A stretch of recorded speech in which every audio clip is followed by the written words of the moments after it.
All right, we'll go ahead and kick it off. Good afternoon, everybody, and welcome. This is the first Springboard at Home event. Thank you very much for being here as we all certainly face an unprecedented time in our business.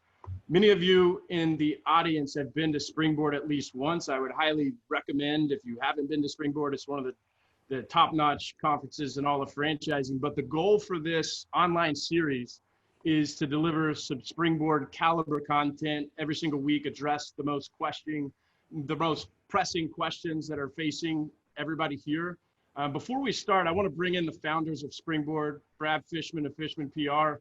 He has Zach Fishman the Great somewhere right there off camera, and also Lane Fisher. These guys have been a tremendous resource in the franchise community as suppliers, as well as organizers and franchising for many years. Although we don't have an open bar tab for this event, I'm sure Lane's probably happy about that. Brad, maybe not so much, but we really look forward to this, guys. So I want to have Brad and Lane say a few words, level set some expectations for today's event. Brad, let's go ahead and start with you. Thanks, Ryan. As you can see, I've got Zach back in the background when he was a little child, so don't tell him you can see all that. But, you know, it's hard to believe that 5 weeks ago, many of us were sitting in Park City at the unconference. I mean, literally the unconference started 5 weeks ago, started 5 weeks ago today. And it's kind of like you remember sitting in the bar, you know, for our opening dinner and finding out the NBA was closing. And it's been a whirlwind for the last 5 weeks. And so, good, bad, or indifferent, unfortunately, the unconference was the last conference anyone in franchising had. And as you kind of talked about Springboard, which I'm extremely optimistic and very excited about it. September 21st through the 23rd in Philadelphia, it's going to happen again. And, you know, we really look forward to everything about it. You know, as Ryan kind of mentioned, we're doing this as a weekly series, going to do it this time. It's Thursday. But if we're calling it the Springboard, I hope within the next couple of weeks, Lane will work on a wrap for us, because what's Springboard without a wrap from Lane? You're not saying much, Lane. Commit to it. I'm letting you finish. I'm still getting over that baby Zach picture. But as we always try to sell Springboard, it's a emerge and reemerge. And almost everyone in this franchising world is going to be reemerging over the next 2, 3, 4 weeks. And if you're open, if you're closed, things have dramatically changed for almost 90% of the franchise systems out there. And, you know, we're going to hear various different things out there. But the most important thing what Lane and I decided to do is have franchisors and really live content, what people are really doing.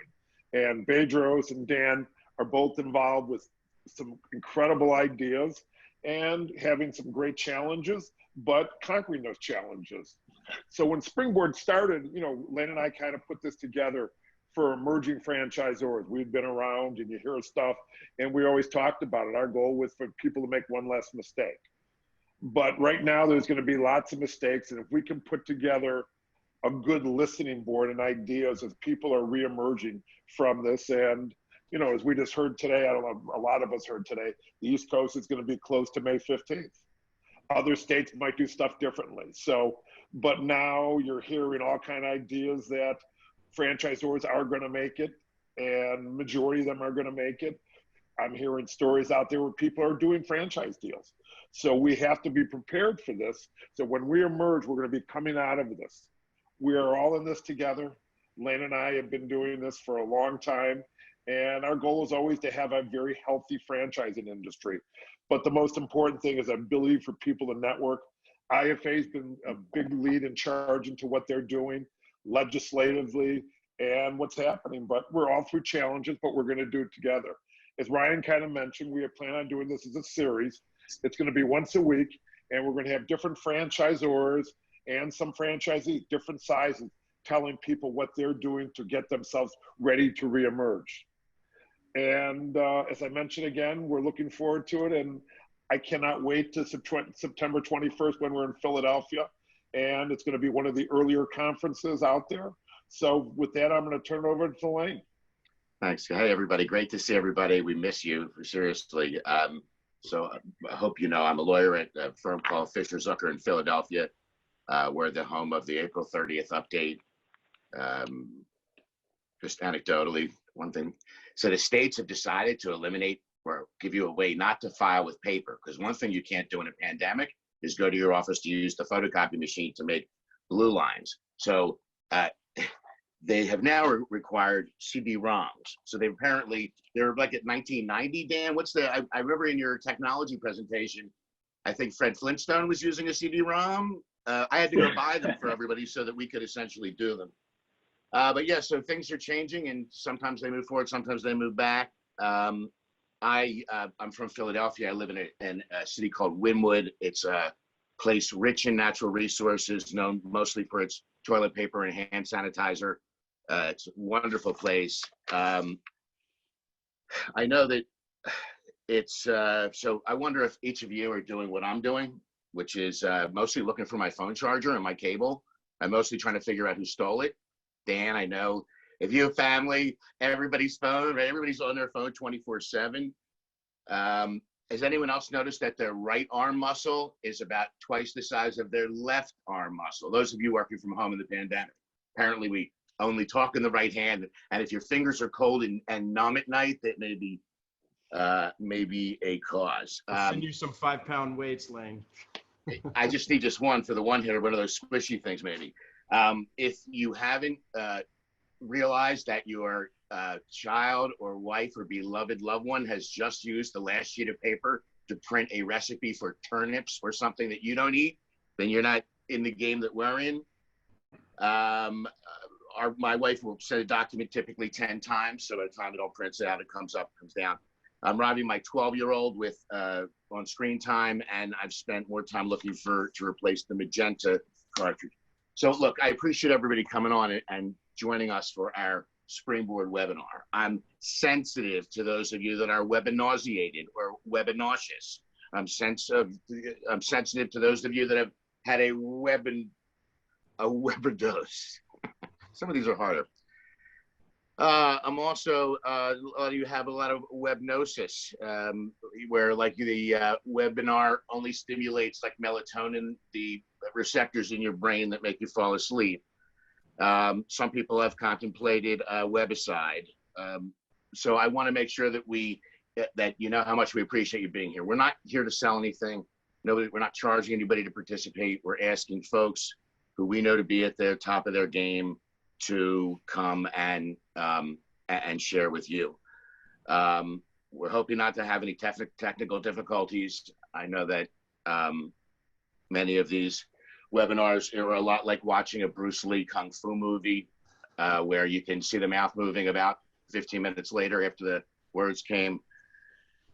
So that's, or some are just voice mashups where people just talk constantly over one another. But I know that I, for one, put a piece of Scotch tape over the webinar camera because I'm never sure if it's on or if I'm broadcasting. So look, it's a little webinar humor. So what I've learned from my days doing these webinars is some of you folks have some ugly furniture. Holy smokes, right? Come on, can I say it? Did you never think it? All right, I'll be the only one who said it. Some people, you can see are showering just for the webinar to only be at home. A lot of people have two-tone hair. Brad, you know anybody like that?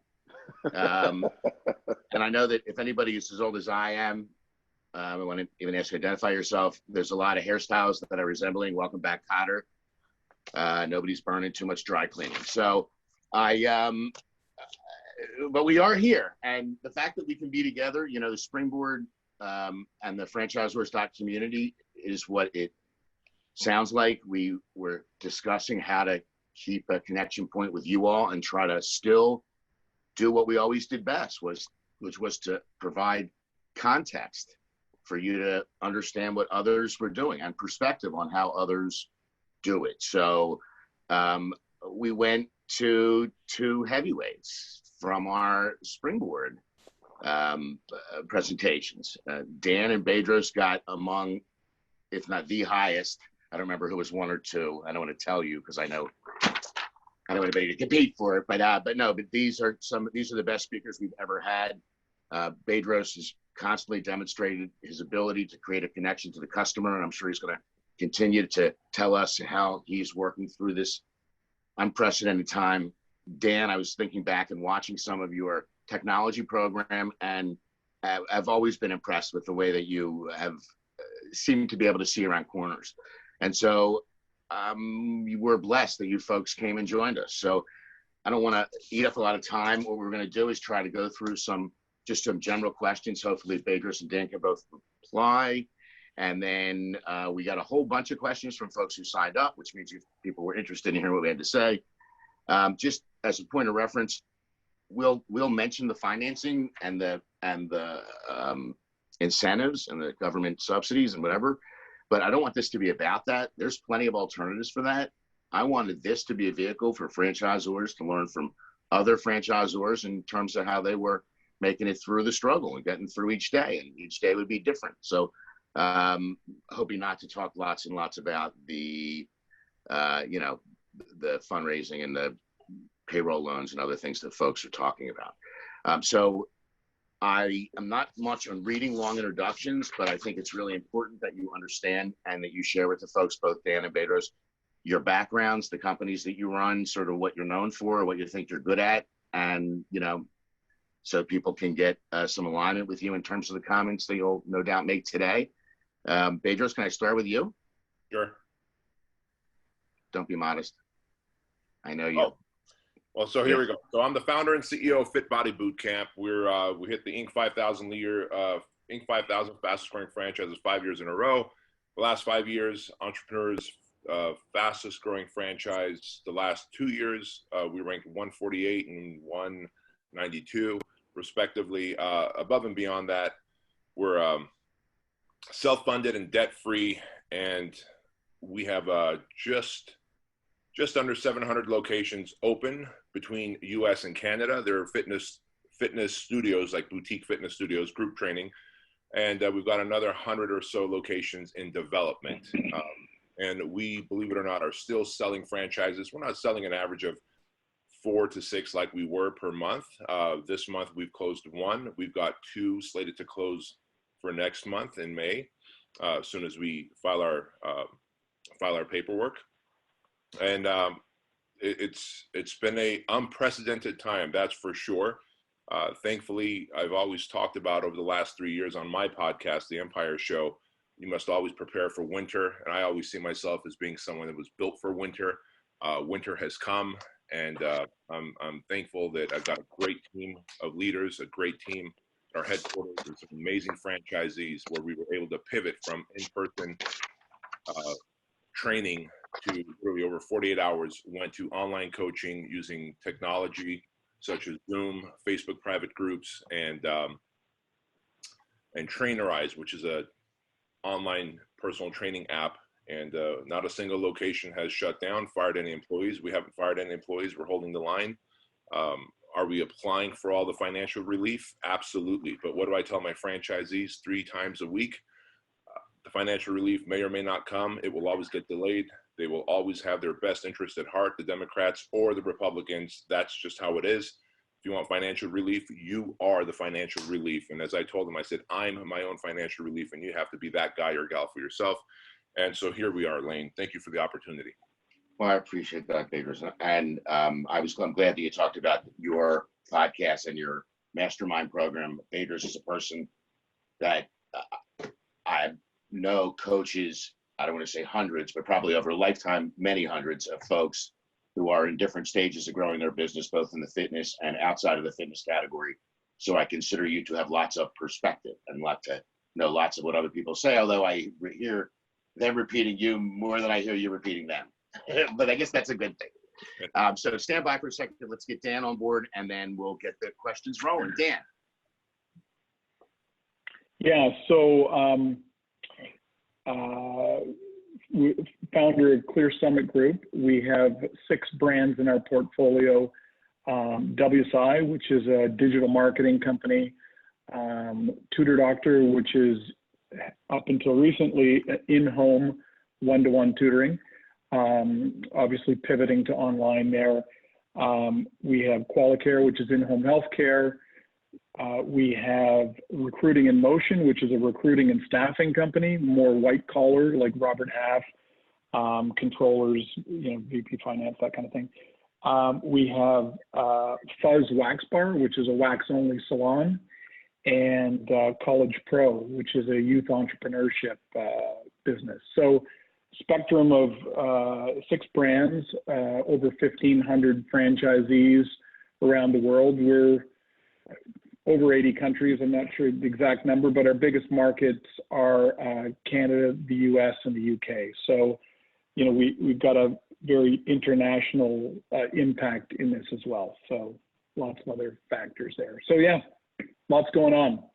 And we'll filter anything you say with the knowledge that you are, in fact, a Canadian. Yes, yeah, good point. So all of our brands are based in Toronto, Canada. But your presence, I was kidding when I said that, because you know more about the U.S. than most people. But this way you introduce yourself that way. Okay, so that's really helpful. So well, we know where we're at. 2 weeks ago, we were sitting talking at, we thought we were going to be talking at Unconference about, growing our business incrementally instead of shutting it down, not incrementally, throwing the power switch off. I still think it's a dream, and I'm actually pleased with the timing on the government and its attempt. It seems to be well thought out, and I hope it gets the money in the hands of the right people. Now, assuming all that happens, we've watched a whole lot change about everything about our customer in terms of everybody. Our whole life has been spent trying to extract them out of their home, or mostly to come to join us. And now we are in a completely different mindset. So even when somebody turns the lights back on, it's not clear to me that that the place will populate as quickly as it deserted. So just again, these are like, we're going to do these things weekly. So we're trying to figure out, what's the snapshot look like now? People are over the shock, right? The first week is the shock. The second week is it just seems to me to be like, what do I do for cost cutting measures? Who's going to be on my team going forward? And then now now there's this relief, and now people are, and Bedros mentioned the word pivoting, but what's next? And don't rewind me to when it's all fixed. Don't fast forward me to when it's all fixed. What's next now? Because I'm sure, Dan, a zillion franchisees, they must be calling you, asking you for some leadership and direction and some fortune telling about when this was all going to end and how you're going to get everybody to come back and all those things. But where do we stand right now? Well, from my perspective, I think we've got to have a view to where we're going, because that's going to inform all the decisions that we make today. So, we've got a famous Canadian that many of you know, Wayne Gretzky, was famous for saying, I go to not where the puck is, I go to where the puck's going to be. And so I think we each have to have a philosophy of where this thing's going to end, where it's going to land. And I think I was just reading last week a really interesting quote. A guy, Steve Blank, which I know some of you may follow. The guy who wrote the Lean Startup, and he's kind of a guru in Silicon Valley. But he said that this is a conscious shutdown of our economy, trading jobs for saving hundreds of thousands of lives. Now, here's the key. He said it's almost inconceivable that you can have the same business model as you did 30 days ago. So, when we come out the other side, to think that it's just, and this is where, I hear a lot of people say, like, how long is the shutdown going to last? This is more than a shutdown. This is a reconfiguration of the economy. So I think we have to have a view for where we're going to come out on the other side. As Bedros used the term pivot. I think this is all about pivoting. I mean, I think the whole economy and our customer is going through the birth canal in some ways, being squeezed and reshaped. So we've got a different customer. We've got a different marketplace on the other side. Where are we going to meet them? And, who are we going to be, and what are we going to deliver? That's all the stuff we got to be doing right now. I mean, on the one hand, we have Fuzz, where, we've got 150 employees that we've had to lay off that are just our corporate franchise alone. Our various stores, not to mention the franchisees. What are we doing to retool during this window of time for, all the safety standards? How are we going to be recognized and differentiated by safety, and hygiene on the other side? Are we talking about face visors? How are we dealing with density of customers in the location? All that kind of stuff. we've got to have a philosophy around how we're thinking about what the other side looks like, because that's what we got to be working on today. I don't know that any of our customers are going to be the same and have the same needs on the other side. So we're spending all of our time in that kind of pivot and reinvention of the business model right now. How do you, I want Bedros to respond, but how do you prevent the hysteria that comes along with, oh my God, I just put 500 seats in my restaurant, right? Or 100 seats in my restaurant, or 100 more than you need today. Restaurants are sort of like in maybe, I was gonna say the worst position, but I think that exercise and gyms and everything else, Bedros, are gonna take a real change. Do you agree with Dan's statement about sort of the, well, you used the word pivot, it was your word, but in terms of how the business will reform? Absolutely. Not only will all of our businesses reform, Lane, as Dan said, the customers, clients will reform. We'll have a whole new level of expectations and sophistication in all of our businesses. Like the buyer is going to come with new expectations. What kind of facial shields are and barriers are between us and the people across from us? And it's going to be like that for a long while. Now, here's what I can tell you. When we look at 9/11 and we look at the tragedy and the devastation that took place and how everybody was so aware, and people on airplanes would literally jump on one another if anyone was even any kind of flight risk. And then soon everyone just started going back to their normal lives, getting complacent. And then after the 2008 housing crash, everybody's going to save money and they're going to be frugal with their money and they're going to, you know, all that stuff. And before long, people went to frivolously spending money, and we saw it because now we see how quickly businesses are laying off. Like I heard about businesses, big franchises and chains, whatever, laying people off literally on the second week of this. By the third week of March, they were laying people off. And my philosophy is, if you don't have enough payroll to cover payroll for 30 days, you got to reinvent your business. You got to look at the way you do business if you're living on such small margins or such poor financial discipline. So that said, we can always count on things to it will eventually get back to normal. Historically, we've seen that. Ever since Pearl Harbor, we've seen things will get back to normal. The normal will take a long time to get there this time around, because it wasn't just airplanes hitting a building. It wasn't a housing market crash in one industry. This was now this is true terrorism that we're seeing. This is a very, you can't visually see it, and you might touch a doorknob or enter a place or rub against someone, and oh my gosh, you have it, and now you can pass it along to two and a half people. And so how businesses are affected, especially restaurants and gyms, I think we're going to be the worst hit. So I don't think mid-May things are going to open up, truthfully. If I were a betting man, I would say more like June, we'll start seeing businesses open up with limited people in those businesses, whether they're restaurants. Hey, spread out, you know, we can only have 10 people or 10 couples at a restaurant, let's say. Gyms like mine probably won't open until, you know, mid-July, late July, even August. When you think about a Fit Body Boot Camp or an Orange Theory or a F45, we are truly the breeding ground. When I say, well, I don't say breeding ground, we literally are the accelerants of the coronavirus. Think about this. If you come into a Fit Body Boot Camp and you're one of 30 people working out in that 30-minute session, and you're touching dumbbells and then the ropes and then the suspension straps, and we're rotating, oh my gosh, we're literally spreading that germ around. Or at least if we went into a movie theater, we can sit 4 seats apart, every other row, and we could watch a movie and be in a giant group that way. So different businesses will kind of turn back on slowly. I think restaurants, especially, and gyms will be the last ones to turn on, which is why in the meantime, at least gyms like mine, we could pivot to online coaching, online nutrition. We could do follow-along workouts just like this using Zoom. Man, I feel bad for the restaurants. Like, what do they do? How do they operate? And the financial relief isn't going to come fast enough. And unfortunately, if they're not dipping into some kind of financial resources that they had laying around, or some kind of investors that can come around, and also the hotel industry, by the way, the boutique hotel industry is suffering. A dear friend of mine, Larry Broughton, has a chain of hotels called Broughton Hotels. He said, Bedros, I'm effectively bankrupt, and I'm an essential, yet I've got no one staying at my hotel, and I've got nothing coming from the federal government. So we are entering a new landscape. It is going to take longer for us to get out. The people that franchisors and franchisees that took the sit and wait approach. That I'm going to sit and wait. This thing will be over in a couple weeks. It's not.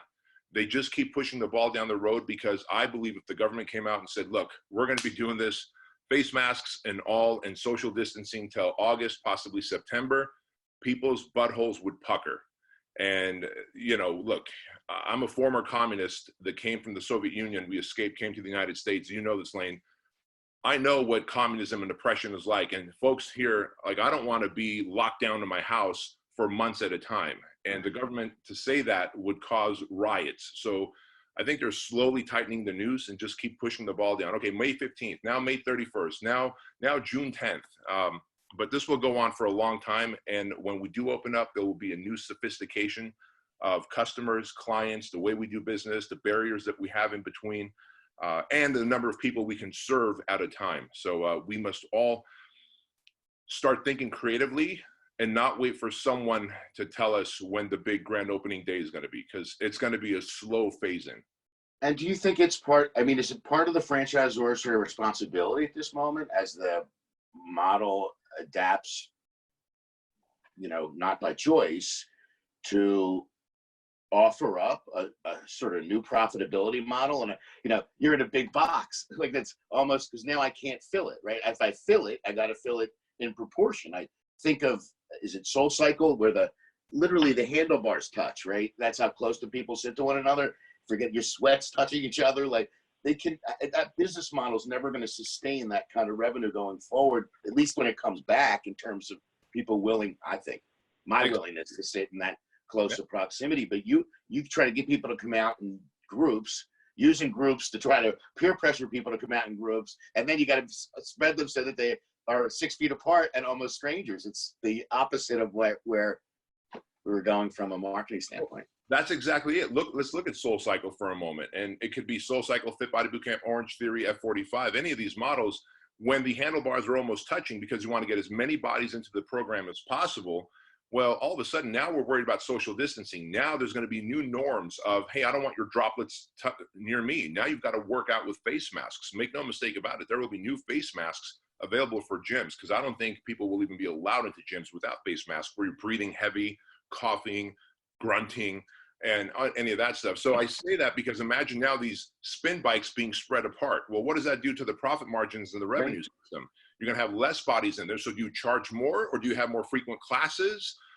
Now we have to, again, go back to the drawing board and go, how is this business model sustainable with the new economy that we're in? And that's where things get a little scary. But who has the responsibility here? I do, the franchisor. And if you're watching and listening to this, you're a franchisor, you do. So we follow the EOS model, Entrepreneurial Operating System, Gino Wickman's off of his book, Traction. And every Tuesday we have our L10 meetings, level 10 meetings every Tuesday with my leadership team. And then every leader goes to their departments and they have their L10 meetings and they set up their rocks. They attack their rocks every week. Just to give you an idea, since March 17th, we have 2 L10 meetings a day. Instead of 1 a week, we have 2 a day now, 11 a.m. and 4 p.m. And then on Monday, Wednesday, Friday, I message live to our Fit Body Bootcamp franchise owners, Monday, Wednesday, Friday. And the message is always hope, what to do next, and what we can expect to happen when our doors open. Every Monday, Wednesday, Friday. And it's always hope, because as leaders, we must show up with hope. The number one reason people commit suicide is they feel there is no hope. And in fact, studies show that right before they commit suicide, the day or two before committing suicide, once they've committed to the idea, they're the happiest. They go, I didn't see this coming. Just a day or two ago, he or she was happiest. The reason is they finally saw hope of leaving their problem, unfortunately, of death. Death was the hope. So as leaders, we must, 1, communicate hope.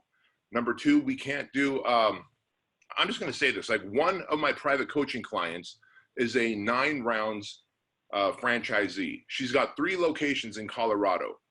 Their goal, their idea was, hey, shut down, and the only thing you can do is sell $99 gift cards to the community, and hopefully that'll sustain you. Now, 9 rounds is a perfect fitness model that can pivot to online and do online boxing and still keep servicing their clients. So they froze the accounts of their clients, meaning now the clients are not getting results there. They're probably working out at a Fit Body Bootcamp or whatever local gym is doing some online coaching and training. the franchisee has to fire some staff. They're going to try and survive off selling $99 gift cards. Like, you must be more creative as a leader, as a franchisor. And if you're not, you don't deserve their business, period. That might be a harsh statement to say, but that's the facts. So I do want you to, Dan's my technology guy, because I think he knows more than anybody else I know, but I know, didn't he, like, he only gave it a soundbite in your intro. Tell us how you've pivoted, if we're going to use that word, or how you went online and how much notice. I know you challenge yourself on a daily basis, but how much notice you had versus when you were then offering a product. And just tell the story a little bit, because I think sometimes people think that these things take forever to architect or sculpt. And I think that I'm just curious as to how long it took somebody like you to get it moving, or were you doing it already? Are you talking about me or Dan? No, you. I'll ask Dan next, because I know Dan's got other issues. So here's what happened. Literally on the 13th of March, we heard of what's happening, and it's already happening in New York, and that we might need to do some closures. By the 17th of March, I said, guys, it's a strong recommendation from headquarters that you guys close your doors. That was the 17th of March. By the 20th of March, we had already filmed 30 follow-along online work that were going to be online workouts, 30-minute long follow-along workouts. We said, here's how you're going to use Zoom. Here's how you're going to use Facebook private groups to create the community. The Facebook private group would be your Fit Body Bootcamp location. The Zooms, you're going to run at the same time. So if Mrs. Jones works out at 5 a.m., at 5 a.m., you're running a workout class effectively, and you could either share this follow-along one that we made, or you could do a live one right from your living room. And by March 29th, we were already in a place where we had Trainerize, which is a software that really does a lot of custom coaching along, where you can communicate with them, hold them accountable, check in on your clients. So everything we were doing in our location, within, 13 days, we were doing online now, checking in on them, holding them accountable, making sure they're working out at the same times, using the private Facebook group as a place of community, because if you're locked down, and we did something else, we said, well, we know we're still going to lose 10 to 15% of our clients in our locations, because they're going to ask to put their accounts on a freeze, and they did. And realistically, it was the average Fit Body location lost 19% of their clients. Average number of clients that we have is around 270 clients per location. And so I said, well, we've got to come up with an online coaching program that we can sell to bring new people on board. So we created the 28-day Stronger Together at-home challenge, 28 days for $28. We sell it on our website now. Our website special used to be come work out at a Fit Body Bootcamp for 7 days for free. Now it's do 28 days of $28 for $28 online coaching. And if you like it, then stay on board for $97 a month until our doors open, at which point you can come and work out with us. And so now we actually have locations gaining clients again, not at the same $149 price point, $28 on the front end, and then $97 a month after that. But it's better than a poke in the eye. And so that's just a pivot that we had to make. And it was really part of reinventing ourselves. I figured, you still generate content. There were some days, because there were some days we were like so bewildered that I wondered how people could generate positive, decent content and not forget where they were headed. Dan, so we've had many ongoing conversations, and I've read, and you've shared other information. Let's take these companies one at a time. Tutor Doctor, the whole edge, the whole thing was it was in-home tutoring. Anybody can do it online, right? That's University of Phoenix, not Tutor Doctor. How has that you've made that? How is that working out? Is it an opportunity? What's going on? Dan, I'm looking forward to. We have. So Dan we've still? done. Yeah. Can you hear me? Yeah, sure. Yeah. We've done online tutoring for a while, but many franchisees would argue that our unique competitive advantage is the face-to-face and, in the home.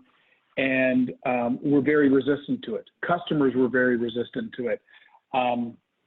We still have franchisees today that are very resistant to it. I think that one of the downsides of franchising is that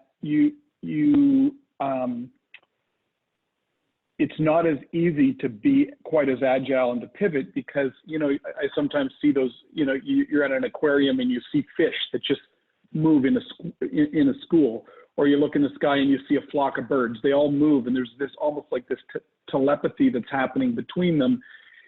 We have to, as an organization, as much as we're very fragmented in many franchisees, you know, all throughout the market, we still have to be able to move very quickly. So how you do that is really important in terms of how you communicate. Bedros talked about that. We're on EOS as well. You know, we're doing daily L10s. We're doing, we do daily roundup emails to the franchisees. You know, so tons of communication so that we get that flowing from franchisee to franchisee. But just to back up on, you know, what you asked earlier, Lane, about, you know, is it your job as a franchisor to, you know, reinvent that business model? I actually think that franchisees can be at a competitive disadvantage by being part of a franchise system if all of the thought leadership is coming from the top. I think they're at a competitive advantage if the franchisor can leverage the intellectual capital or harness the intellectual capital of that entire network to be thinking. You know, back in the days, in the earlier days of computing, there was this concept of grid computing, where we connected all kinds of computers together and emerged a higher level, you know, supercomputer. I think of franchising in that sense, if we can, and so we have this principle we call think like Sherlock, where everyone in the home office team needs to be observing with this, one of our values is curiosity, observing through the lens of curiosity what every franchisee is doing, because we have many tests, many petri dishes happening all at once across the network. And so that agility or that pivot into where the new customer is, we're going to get there way faster if we're watching all these individual experiments and tests that the franchisees are doing. So we've got a whole slew of tests that are happening in terms of the new methods of lead generation, because some of the methods just dropped off. I mean, if you look at the search for online tutoring, you'd think it's gone up. Searches for tutoring on Google have cratered because people aren't looking for tutors right now, even though they're in a crisis in their family education. They don't think buying a block of math tutoring hours is going to solve their problem, but they still have a big problem. So how do we pivot to where the customer is? So what are the new channels of lead generation? What is the new product offering? You know, finding that product market fit. And we can't do that all ourselves, you know, at the head office. We want to pull together the brain power of all of our franchisees. So all that to say, we have had franchisees very resistant to online tutoring for many years. We've had customers very resistant to it. And all of a sudden, the entire marketplace is going through this birthing canal and coming out the other side. We're going to be in a place where online tutoring is fully accepted. And by the way, it's not the student that was resistant to it. It was the parents. You know, some of you are old enough to remember when the ATM machines first came out. Our parents said, there's no way I'm going to do business with a machine. This is my banking, right? Now you walk into a bank and the lineup is for the ATM, and the tellers are sitting doing nothing, twiddling their thumbs so I think we're going to move to a place where online tutoring becomes accepted, and it hasn't been in the past. So getting the whole organization aligned to go there together is tough, but that's where selling the vision and communicating, and as Bedros said about hope, and showing a picture of what the other side looks like. And I mean, that's just, you know, the tutoring business, but it's like herding cats sometimes. It can be.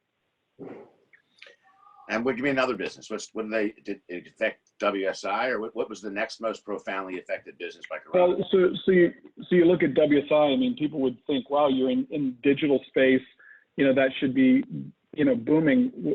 The reality is that we sell to small and medium-sized businesses, and those businesses are being destroyed, and so ad budgets are being, you know, crushed, and you know, so. But again, understanding the bigger picture, when we come out the other side and that stimulus hits, And where is the first place that businesses are going to be spending money? It's advertising, it's client acquisition, right? So positioning ourselves for that uptake.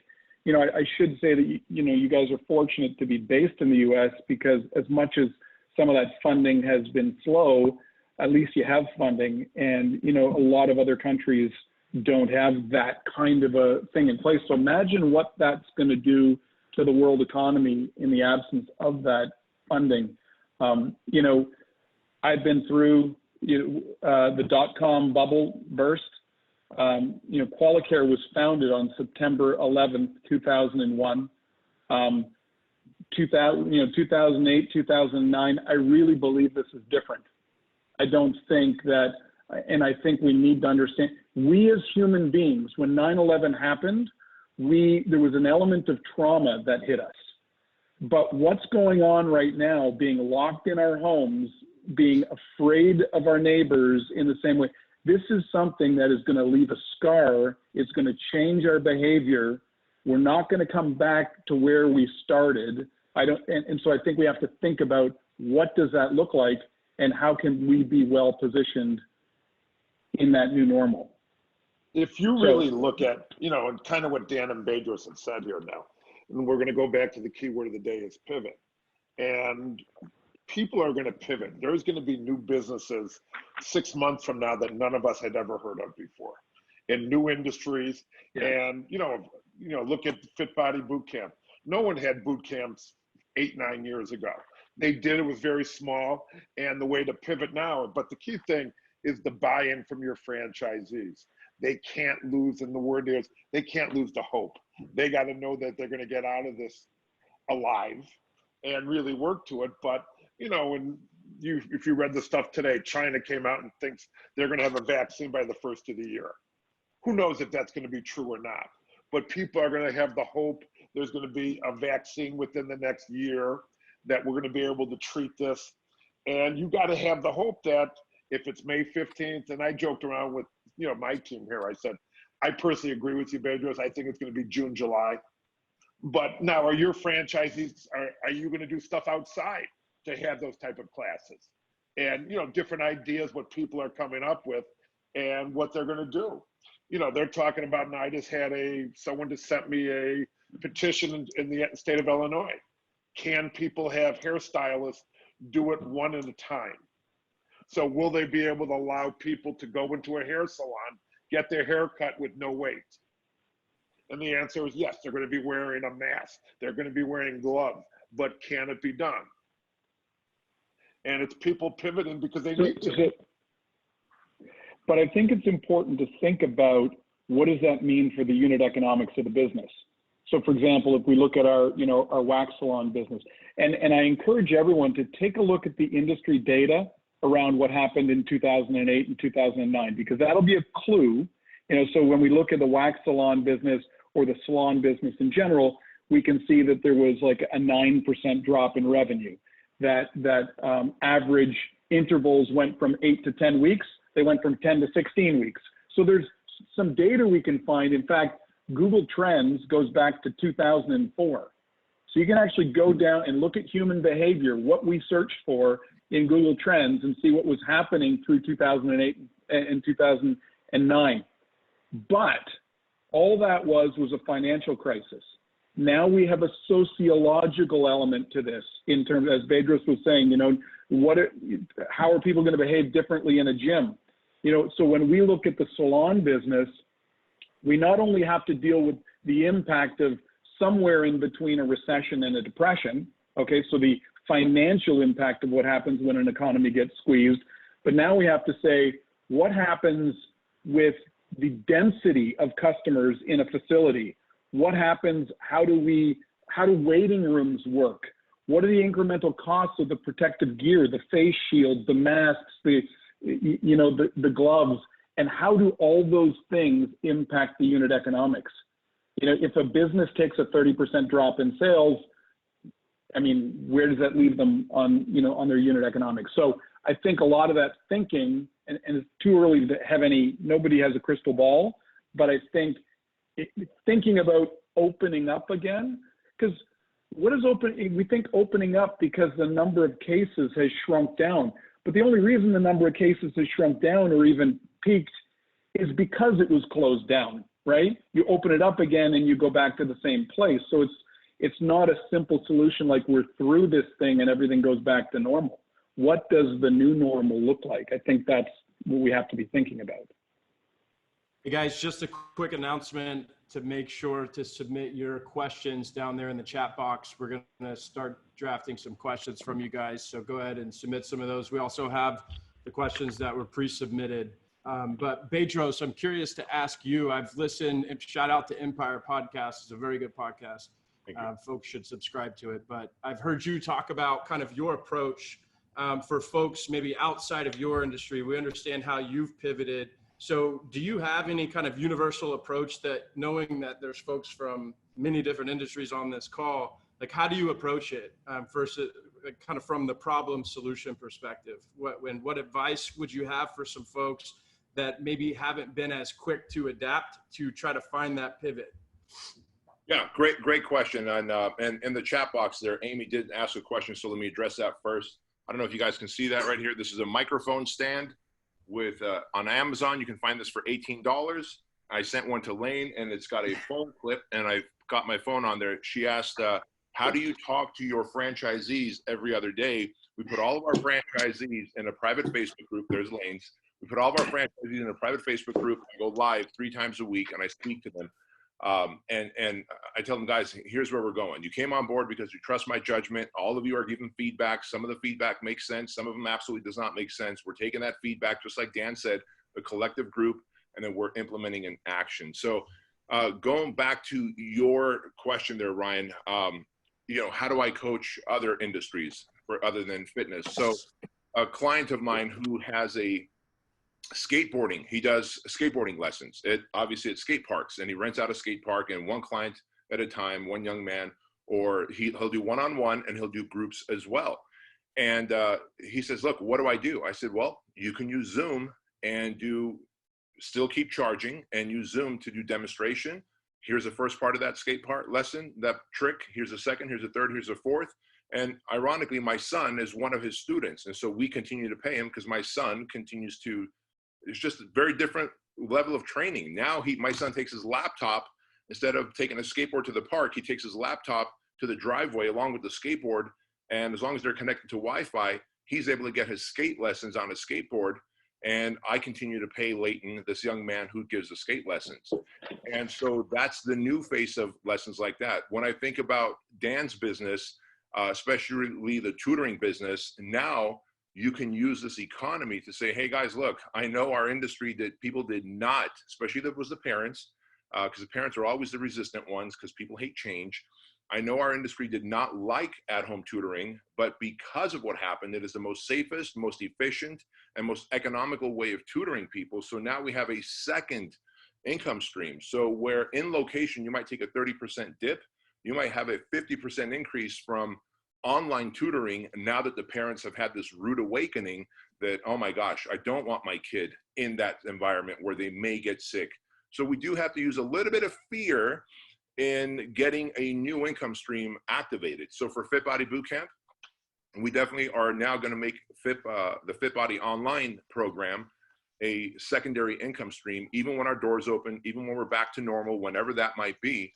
In other words, if you can't afford $149 a month, can you afford $77 a month? If so, you can do our online coaching. But you have to start thinking of all those creative ways, because the mentality should be the money didn't just go away. Money never goes away. Money simply exchanges hands. Like you look at every Amazon employee, from Jeff Bezos at the top to the guy that just got a job yesterday and already worked 16 hours yesterday because they don't have enough drivers. Every Amazon employee is making more money than ever, and they still want to buy shit. You look at every person who works for Zoom, they are making more money than ever. They want to buy shit. Grocery store apps that you're using to get groceries to come to your house. All those drivers, those people are making more money than ever. And so they still want to buy stuff. So money exchanged hands and didn't just go away. So once I figure out who's got the money and what problem do they have now that I can solve, I've got a business. That's all business is. We solve problems in exchange for money. And so what I did was, all right, I know people are locked at home. They're stressing out, their immune system is going to lower, and they need community to connect with because they are no longer in contact with the tribe. So I'll create community and at-home workouts, and I'll keep talking about that if you don't work out, your immune system might get compromised and you may be more likely to catch the corona. And that is what helped us spike our online sales. So you kind of got to start thinking creatively like that, unfortunately, because that's the state that we're in. We can't do conventional thinking anymore. It's got to be a very unconventional way of thinking. Another question that came on pre-registration, how would you advise folks, and this is for both of you or either, how would you advise folks in personal services that maybe they can't spin up online training as well? We also had another follow-up question about, you know, are you constantly creating new ideas other than the online training? But for the hands-on people, I'm thinking of lash and hair and all the rest. How would you approach it if you were them? I guess I can chime in real quick, and then Dan, you're more than welcome to give your insight. So companies like that, like my wife, let's face it, she gets lashes, she gets nails, right? There's plenty of people that get the Botox injections and the fillers. Like that's a whole other multi-billion-dollar market. And right now, those businesses can't pivot to online like we did. They will probably be one of the first ones to open because they won't have, you know, 24 people running around in the gym like we will. But until they open, there's also another thing that you can deposit. There's two deposits you can make. There's financial deposits you can make, in other words, making money, and there's goodwill deposits. So I told my wife, I said, you should tell your lash lady, your nail lady, and the Botox lady, and the whatever lady, not that my wife gets Botox, that Lane, she better not see this or I'll fight you. I was just saying, like you were so ahead. All you had to do was stop at nails. I'm like, what is he doing? I speak the truth, bro. All right. So the bottom line though is this: all those people that the lash, the nail, the Botox, the fillers, they should be doing how-to videos on social media. They should be sending how-to videos to their clients and saying, hey, checking in on you. I hope you're doing great. Here's a how-to video. Don't have so many carbs and sugars because your face is going to be puffy. Use cucumbers and whatever to take away the wrinkles right now. If they do how-to videos and they're still adding value for free, they are filling up the Goodwill bank account. And once the doors do open, those people are going to feel a sense of reciprocity. And that's right out of Robert Cialdini's book, Influence. That's one of the 6 weapons of influence is reciprocity. And if you added value to my life during a time of crisis and quarantine, and I was able to have some kind of spa treatment for myself for free, well, gosh, when doors are open, my loyalty is to you and I'm going to come back to you. So there's the Goodwill bank account some businesses need to fill right now while they're waiting for their doors to open so that they can fill up the actual financial bank account. Yeah, I mean, the only thing I would add to that is that brands will be remembered for how they behaved during this time. And I mean, there are some really significant statements we can make, you know, on a per brand basis where people will remember how that brand impacted their life or how they behaved. And it might have nothing to do with selling them something or their product itself, but just what they did in the community and society, you know. So it is a big opportunity to be remembered for being a certain way during this time. Well said. One question we're seeing a lot, and you know, before we run out of time, Fran Dev, how do you guys, you like Bedros, you mentioned you did a deal this month, you're looking at 2. I'm sure Dan has done a few deals, and I'm hearing people that it's going to be back like it used to be. You're going to be looking for the laid off executives compared to people who might make a career change. How are your feelings about Fran Dev? I know that's been a bunch of the questions.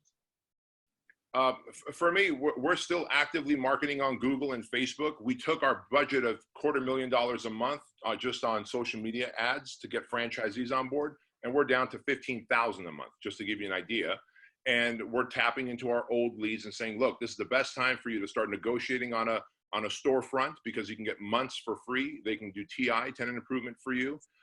And we're saying, look, by the way, we're going to give you $10,000 in flooring incentive and equipment incentive. So we're stacking the incentives. And some of the objections we're getting is, well, how do I know? Because we have I'm sure most of you have something like this. We have a 6-month period where you don't pay royalties because our royalties are $997 a month. And we say, look, you're not going to pay royalties, software fee, or marketing fee until your doors open. We don't know when your doors are going to open, but we do want you to pay your buy-in fee, take advantage of the $10,000 incentive in equipment, and then you're not, instead of 6 months and then your royalties begin, now it's whenever the doors open is when your royalties begin. So we are having to do a little give and take and get scrappy. We're constantly on the phone with Lane and Joyanne from Lane's office and saying, hey, can we do this? Can we give $10,000 in equipment away? Okay, we need to do an addendum. Got it. But we are not just sitting here waiting for things to go back to normal before we sell a franchise. So that's kind of been our strategy. How about you, Dan? Same question on development. Yeah. So first of all, you need to, once you have your hypothesis, your vision of the future and how your brand best plays into the new normal, you need to be able to communicate that. So people are going to be looking at, all opportunities through the lens of how relevant is this in the future. Obviously, less capital intensive opportunities will have the opportunity to sell that. But you've got to highlight how, I've just looked at recently, I can't remember which, I was looking through an email that I got from, a portal, and I'm looking at some of these brands, and some of them are not, it's almost like they're tone deaf. They're not talking about the world we're in now or the world we're moving into. So take the opportunity to demonstrate the relevance of your business model and your brand in today's times, because people have to believe that. They need to understand how where you're going and how you're thinking about the future. And it's what is franchise recruitment? It's about talent recruitment. We are looking for the best talent out there. There's going to be a whole market full of great talent that becomes available now that wasn't available before. So that's great from that perspective. They're not going to have as much money.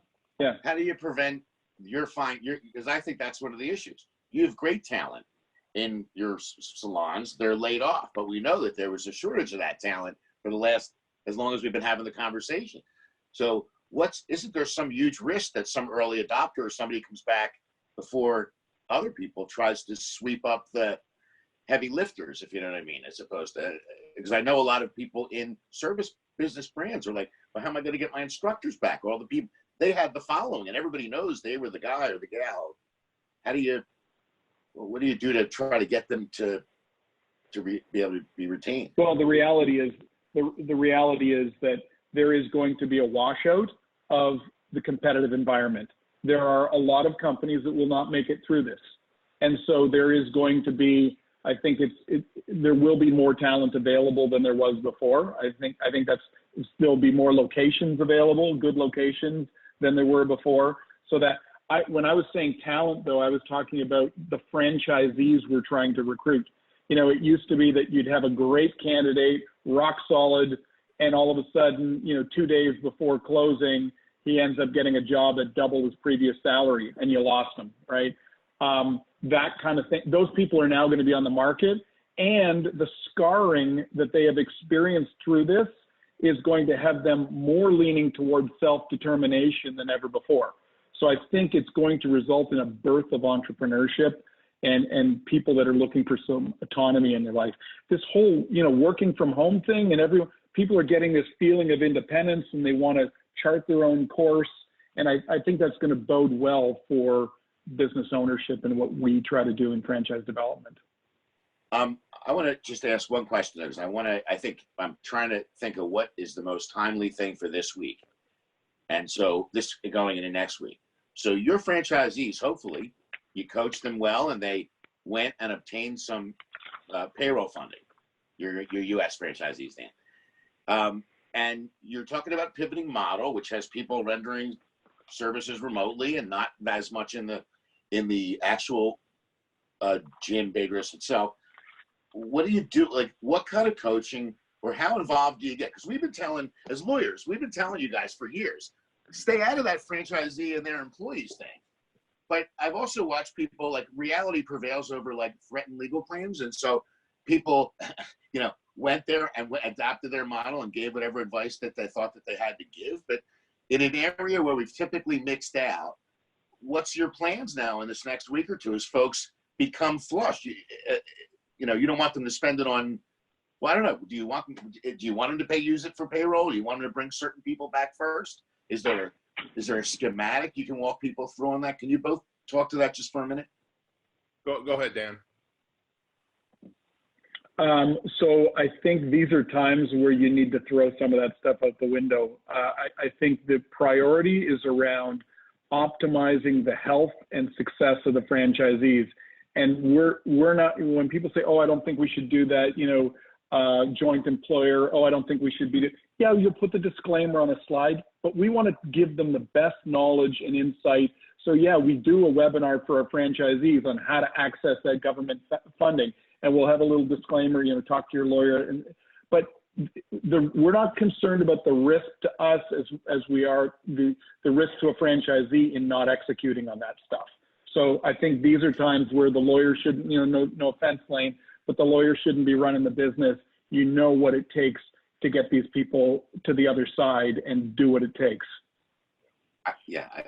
Bedros, you have something? I see your head moving. I mean, Dan, you nailed it. He nailed it. I mean, I told our leadership team and, you know, our compliance officer who talks to Julianne at your office, I said, look, you are going to lean more into risk than ever, guys, and we're going to do what's best for our franchisees, their clients, and their teams versus what potential risk in litigation we might have in the future, because these are unprecedented times, and I'm willing to ask for forgiveness and not permission. That's how we're operating right now. And I don't think you say this is how you have to do it. I think this is, you say, this is how we did it. This is how we adapted our operating model. I still think franchisors should stay away from fire Al, hire Mary. The fact is that you probably only need one line cook if you're only doing one line cook's worth of business if you're in a restaurant. And so there should be some definition around. If you have two line cooks, there's no doubt you will have 2x the expense on your thing. And in a world where we're managing costs and revenues once they reignite, that's going to be super important. You know what? Can I say something about that, Yeah. though, real quickly? I don't know how else to say this. So as franchisors, as the actual entrepreneurs, so Seth Godin sent out an email about 1.5 years ago. I said, if you guys don't subscribe to Seth Godin's blog, everyone should. He sends out short, chunky emails every day. And the subject line of this particular email was 3 reasons why franchisees are not entrepreneurs.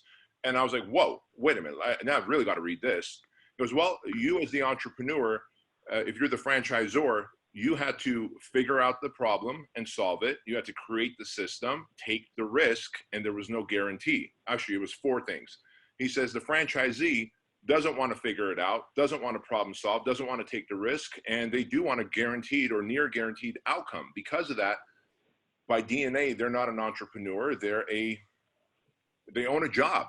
And at first I was a little offended. I'm like, how dare you say that about my franchisees? But as I thought about it, our franchisees lean into us for that. Now, do we teach them to become entrepreneurs? Do we teach them to think independently, to be emotionally resilient, to lean into risk? Absolutely.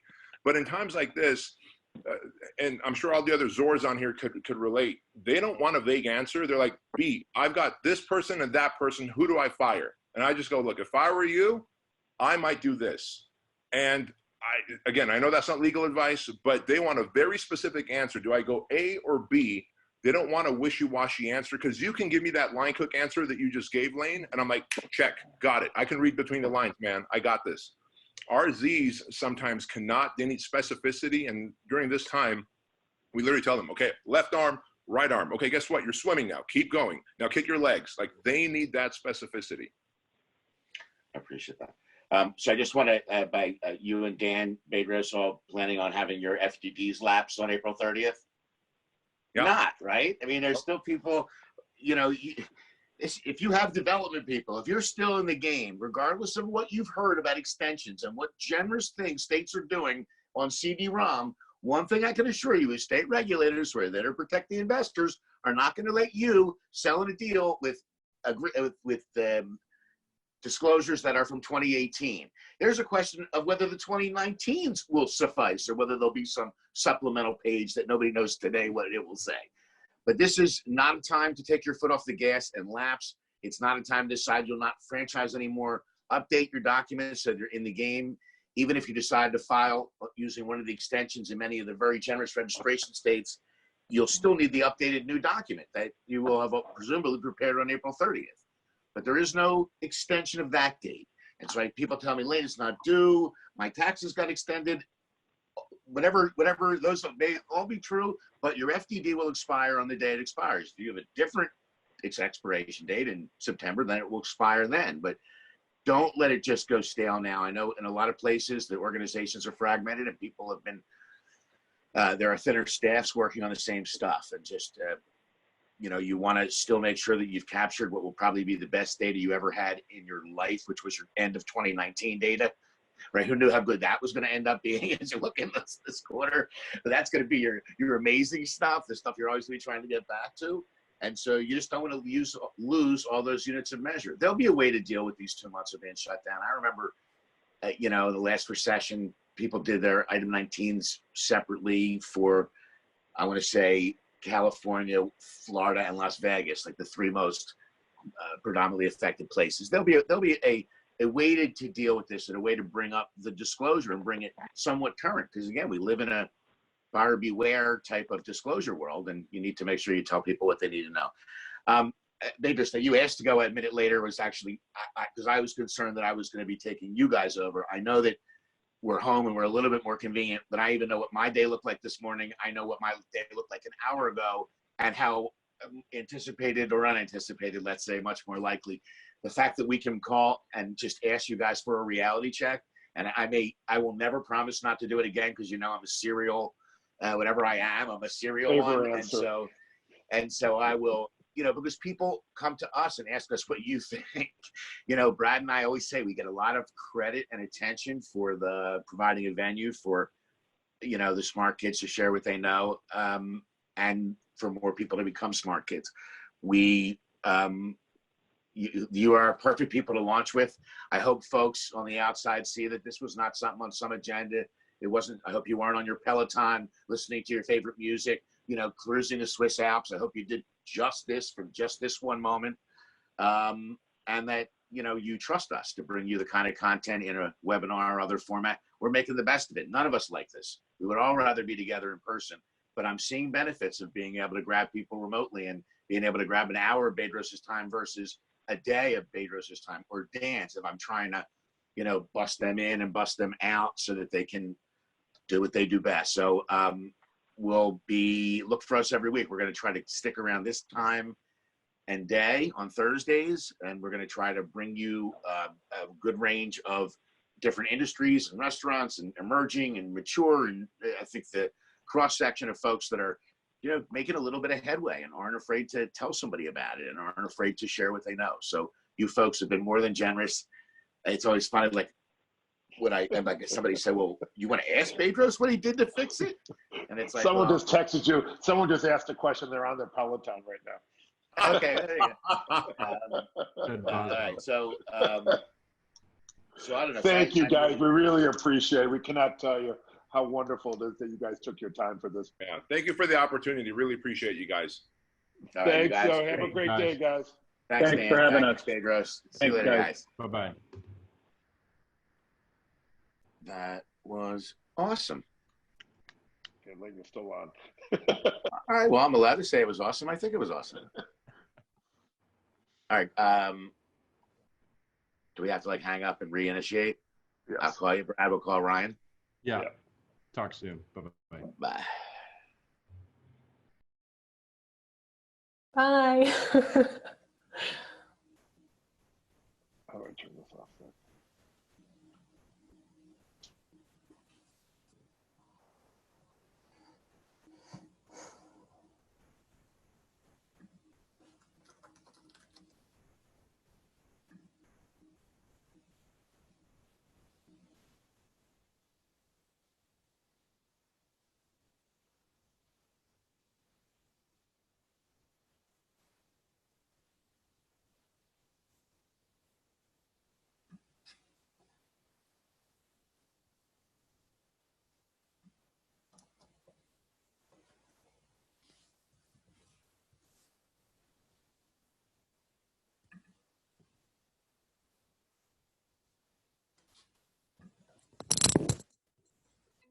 Hello. Hey, it's Dave. I thought it was great. I have a quick question though. It will be recorded. Well, it was recorded.